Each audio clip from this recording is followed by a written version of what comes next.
Hi friends, beauty ക്ലിക്കിൻ്റെ new വീഡിയോയിലേക്ക് എല്ലാവർക്കും സ്വാഗതം. പിന്നെ ഞങ്ങൾ വലിയൊരു പണിയിലായിരുന്നു. നേരം വെളുത്തപ്പോൾ തുടങ്ങിയതാണ്, ഉച്ചയായപ്പോഴാണ് തീർന്നത്. നൈജീരിയൻ കാച്ചിലെന്ന് എല്ലാവരും കേട്ടിട്ടുണ്ടെന്ന് ഞാൻ കരുതുന്നു. അത് നമ്മുടെ പറമ്പിൽ ഇപ്പോൾ 2 വർഷമായിട്ട് ഇവിടെ കിടക്കുന്നതാണ് ഒരു ചുവട്. അപ്പോൾ അതിൻ്റെ തണ്ടിലൊക്കെ കണ്ടു നിറച്ച് മുള്ളായിരിക്കും. ഇതിങ്ങനെ മുകളിലോട്ട് പോയി കഴിഞ്ഞാൽ അതിൻ്റെ മുകൾ ഭാഗമൊക്കെ ഉണങ്ങി തുടങ്ങിയ ഒരു പ്ലാവിലാണിത് കയറി കൂടിയിരിക്കുന്നത്. പിന്നെയെന്ന് പറഞ്ഞാൽ ഇതിൻ്റെ വേരിൽ നിറച്ച് മുള്ളുകളായിരിക്കും. അപ്പോൾ നമുക്ക് എടുക്കാൻ ഇത്തിരി പ്രയാസം തോന്നും, എങ്കിലും ഇതിന് ടേസ്റ്റ് കൊടുക്കുമ്പോൾ നമ്മളറിയാതെ ഇത് മാന്തി എടുത്ത് പോകും. അത്രയ്ക്ക് ടേസ്റ്റാണ് അത്. സാധാരണ നമ്മൾ കപ്പയൊക്കെ പുഴുങ്ങില്ലേ, അതുപോലത്തെ ഒരു ടേസ്റ്റ്. നല്ല പൊടിഞ്ഞ് കഴിക്കും. അപ്പോൾ അത് മുളകൊക്കെ കൂട്ടി തിന്നാനായിട്ട് ഭയങ്കര ടേസ്റ്റാണ്. അപ്പോൾ ഇതിങ്ങനെ മുഴുവനും ഇരുന്ന് മണ്ണ് മാന്തി നമ്മൾ എടുക്കണം. ഇതിങ്ങനെ ശിഖരങ്ങളായിട്ട് മൊത്തം ഇങ്ങനെ പോയേക്കാണ് ഇതിലെ പോലെ. സാധാരണ ഇത് 50-70 കിലോയൊക്കെ വരും. ഇപ്പോൾ നമ്മൾ പറിക്കുന്നത് ഏകദേശം ഒരു 50 കിലോയോളം വരും. കാരണം അത്രയും നമ്മൾ അടിയിലോട്ട് എടുത്തിട്ടും ഇതിൻ്റെ ഒരു ഭാഗം കാണാൻ പറ്റണില്ല. ഇങ്ങനെ കുഴിച്ച് എടുത്തുകൊണ്ടിരിക്കുകയാണ്. അപ്പോൾ നമുക്ക് കണ്ടു നോക്കാം. ലാസ്റ്റ് വരെ വീഡിയോ കാണണം എല്ലാവരും.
നമ്മളിത് പണിപ്പെട്ട് പരിശ്രമിച്ച് മുകളിൽ എത്തിച്ചിരിക്കുകയാണ്. ഇപ്പോൾ ഇത്രയും ഉള്ളത് നമ്മളത് അതിൻ്റെ മണലെല്ലാം കഴുകി കളഞ്ഞ് നല്ല വൃത്തിയാക്കി എടുക്കുകയാണ്.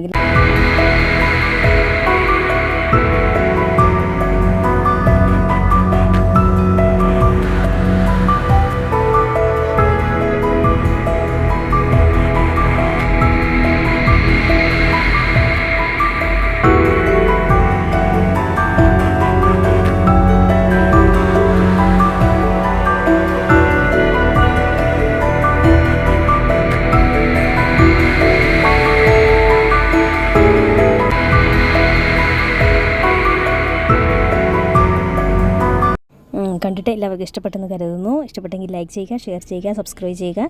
പുതിയൊരു വീഡിയോയുമായി വരുന്നതുവരെ ടാറ്റാ, ബൈ ബൈ.